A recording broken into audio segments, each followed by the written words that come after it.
சொர்ணபுரீஸ்வரர் ஆலயத்தில் இந்த மணி ஒரு தனி சிறப்பு. இந்த மணி வெள்ளைக்கார சப் கலெக்டர் போர்டாங்கிற ஆங்கிலேய கலெக்டர் 1907 அந்த காலகட்டத்தில் இந்த மணியை நன்கொடையாக கொடுத்துருக்கா. அவருக்கு என்ன இதுன்னா, அவளுடைய குழந்தை மகளுக்கு கண் பார்வை கொடுத்த ஸ்தலம் இந்த ஸ்தலம். 48 நாள் ஒரு மண்டல காலம் அந்த வெள்ளைக்காரன் இங்கே பூஜை பண்ணியிருக்கா. கண் பார்வை கிடைக்கணும்னு சொல்லி அது இங்கே உள்ள சிவபெருமான் அந்த குறையை தீர்த்து வச்சு இந்த சொக்கட்டா மண்டபத்தில் பிரசாதம் கொடுக்கும்போது அந்த கண் பார்வை கிடைக்கிது. அதுக்கு ஏதுவாக இந்த கோவிலுக்கு நன்கொடைகள்லாம் கொடுத்துருக்கா.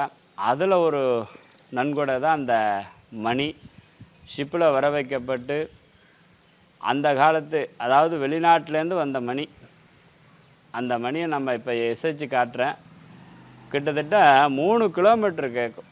இந்த ஊரை 2 முறை காப்பாற்றுறா சொல்லப்படுது. இன்றைக்கும் ஒரு வழக்கு உண்டு இந்த ஊரில். என்ன வழக்குன்னா, பூஜா காலத்தில் அடித்தா பிரச்சனை இல்லை, மற்ற நேரத்தில் அடித்தா எமர்ஜென்சின்னு எல்லாம் ஒன்று கூடிடுவோம். அது இந்த ஊரில் வழக்கத்தில் உண்டு. அதனால் ரொம்ப அடிக்க முடியாது, ஒரு டைம் மட்டும் அடித்து காட்டுறேன், உங்களுக்கு அந்த இது சவுண்டு விளங்கும். அந்த ஓம்காரம் அந்த ஹ்ரீம்காரம் நல்லா கேட்கும். இப்போ உள்ள அந்த வெங்கல மணியில் கூட இப்போ உள்ள வெங்கல மணியில் எல்லாம் இதுதான் பித்தளையில் தான் கிடைக்கிது. ஆனால் இந்த ஓசை அதில் கிடைக்காது.